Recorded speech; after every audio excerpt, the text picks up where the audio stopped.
శుభమస్తు కార్యక్రమంలో అదృష్ట జాతకం అంశానికి స్వాగతం. మానవుడు పుట్టినప్పటి నుంచి గిట్టేంత వరకు కూడాను ఈ ఆరాట పోరాట వ్యవస్థలో అనేక రకాలైనటువంటి లక్షణాలతో జీవితాన్ని గడుపుతూనే ఉన్నాడు. తాను అనుకున్నది నెరవేరటానికి, తాను సాధించాలనుకున్నటువంటి గమ్యాన్ని చేరటానికి భగవంతుని కూడాను ఆరాధన చేస్తూనే ఉన్నాడు. ఈ భగవంతుడు అనేటువంటి పదంలోనే అద్వితీయమైనటువంటి ప్రభావం దాగి ఉన్నది కాబట్టే అంతా ఈశ్వర లీల అనేటువంటి లక్షణం వచ్చింది. ఈ ఈశ్వర లీలలో మానవుడు కేవలం నిమిత్తమాత్రుడే అయినప్పటికీ పుట్టినటువంటి ఈశ్వరాజ్ఞతో ఉన్నటువంటి ఈ మానవుడికి లక్షణాల యొక్క ప్రభావరీత్యా కొన్ని అదృష్టకరమైనటువంటి జాతకాల యొక్క లక్షణం మనం గమనిస్తూ ఉన్నాం. అదృష్ట జాతకుల యొక్క ప్రభావంలో అరచేతిలో అదృష్టం గురించి ఇప్పుడు మనం తెలుసుకుంటూ ఉన్నటువంటి ఈ యొక్క శుభగడియలో అరచేతిలో అదృష్టవంతుడు ఎవరు అంటే ఈ చెయ్యి ఎప్పుడూ కూడాను గులాబీ రంగు కలిగి ఉండాలి.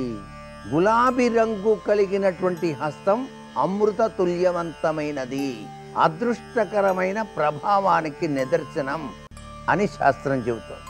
అంతేకాకుండా అరచేతిలోనే దేవతా లక్షణాలతో కూడినటువంటి లక్షణాలతో పాటుగా ఇక్కడ ఉన్నటువంటి గ్రహాల యొక్క పరిస్థితిని కూడాను అంచనా వేస్తాం. అంటే అనుక్షణం మానవుని యొక్క జీవితంపై గ్రహచార గతుల యొక్క ప్రభావం తప్పనిసరిగా పనిచేస్తూనే ఉంటుంది. ఈ గ్రహాలు ఇతని జీవితంలో ఏ విధంగా ఉన్నాయో చెప్పడానికి కూడా అరచేయి అనేది సహకరిస్తుంది. ఎలా సహకరిస్తుంది అంటే ఒక్కొక్క వేలు కింద భాగం ఒక్కొక్క గణుపును ఆధారంగా చేసుకొని ఆ గ్రహాల యొక్క పేర్లు పెట్టడం జరిగింది. మనకున్నటువంటి నవగ్రహాల పేర్లు కూడాను ఈ అరచేతిలో మనకు తెలుస్తాయి అన్నమాట. ఏ విధంగా తెలుస్తాయి అంటే ముఖ్యమైనది బొటనవేలు. ఈ బొటనవేలు కింద భాగాన ఉన్నటువంటి ఎత్తైనటువంటి ప్రాంతం అంతా కూడాను శుక్రగ్రహానికి నిదర్శనంగా చెప్తారు. శుక్రుడు యొక్క ప్రభావం ఈ వ్యక్తిపై ఏ విధంగా పనిచేస్తుంది, ఇతని యొక్క అభీష్టాలు ఏ విధంగా ఉంటాయి, ఇతను ఏ ఏ రంగాలలో రాణించడానికి ఆస్కారం ఎక్కువగా ఉంటుంది అనేందుకు ఇది బాగా సహకరిస్తుంది. అందుకే శుక్ర అనేటువంటి ఈ యొక్క బొటనవేలు కింది భాగం ఎత్తుగా ఉన్నటువంటి వాళ్ళు అనేక కళారంగాలలో ఖ్యాతిని గాంచుతారు. అంతేకాకుండా తమ అభీష్టాలను సిద్ధింపజేసుకోవడానికి చాలా చక్కగా కృషి చేస్తారు. చక్కటి మాట చాతుర్యం ఉంటుంది. అంతేకాకుండా కుటుంబంలో ఆనందాన్ని అందరికీ పంచడానికి కూడాను చాలా బాగా కృషి చేస్తారు వీళ్ళ జీవితం అంతా.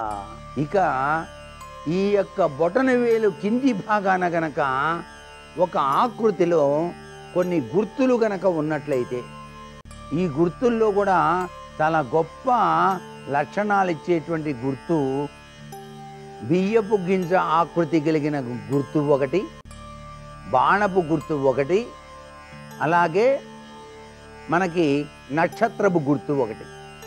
ఈ గుర్తులు గనక కింది భాగాన గనక ఉన్నట్లయితే వాళ్ళు ప్రపంచ విఖ్యాతి గాంచుతారు. ఇక రెండవది ఈ యొక్క వేలు గురుగ్రహానికి సంబంధించిందిగా చెప్తారు. చీకటిని తొలగించి వెలుగును ప్రసాదించే అమృత తుల్యవంతమైన ప్రభావం. అందుకనే ఈ వేలెత్తి చూపించకండి అంటారు. ఎందుకనంటే ఆ గురుగ్రహం యొక్క ప్రభావం చాలా గొప్పది కాబట్టి ఆయన్ని వేలెత్తి చూపించడం మంచిది కాదు.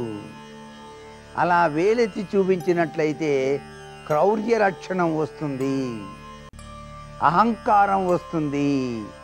అలాగే ఈ యొక్క చూపుడు వేలు కింద భాగాన రేఖలు గనక పైకి ప్రసరిస్తున్నట్టుగా ఉన్నట్లయితే సూర్య చంద్ర తత్వంలో జ్ఞానదీప్తిని వెలిగిస్తాడు, అనేక మందికి విద్యాబోధన చేస్తాడు అని చెప్పేసి కూడా శాస్త్రం. అందుకనే ఈ చేతిలోని ఆ యొక్క లక్షణరీత్యా ఈ యొక్క ఎత్తుగా ఉండే లక్షణం గురుగ్రహ ప్రభావానికి నిదర్శనం. ఈ మౌంట్ గనక ఎత్తుగా గనక ఉన్నట్లయితే కీర్తి ప్రతిష్టలు, బోధనాచార్య తత్వంలో నిష్ణాతుడుగా ఉంటాడు, ప్రొఫెసర్గా బాగా రాణిస్తారు అని అర్థం. అంతేకాదండి, ఇక్కడ ఉన్నటువంటి చిటికిన వేలు నుంచి బయలుదేరిన ఆత్మరేఖ గురుతత్వంతో నిండినటువంటి ఈ యొక్క వేలును తాకుతూ చీలిక గనక ఉంటే తప్పనిసరిగా గొప్ప విద్యా సంస్థలు స్థాపించడం కానీ, గొప్ప బోధనాచార్యుడిగా కీర్తించబట్టం కానీ అయి తీరుతుంది సుమా. వాళ్ళు చెప్పే మాట వేద వాక్కుగా వెలుగొందుతుంది అని చెప్పేసి శాస్త్రం.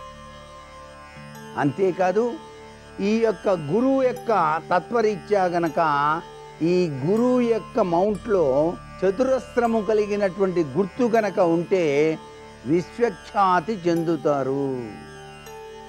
విశ్వఖ్యాతి ఏ విధంగా చెందుతాడు?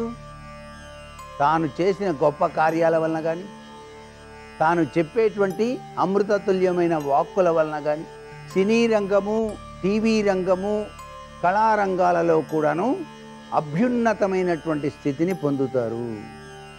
అంతేకాకుండా ఈ యొక్క చూపుడు వేలు కింద భాగాన ఒక అర్ధచంద్రాకారపు రేఖ గనక ఉంటే వీళ్ళు భవిష్యత్తును చెప్పగల సమర్థులవుతారు. ఇవన్నీ కూడాను ఇంత గొప్ప విశేషకరమైనటువంటి విశేషాంశాలు, మరికొన్ని ముఖ్యమైనటువంటి విషయాలు రేపటి అదృష్ట జాతకాంశంలో తెలుసుకుందామా? మరి సర్వే జనా సుఖినో భవంతు.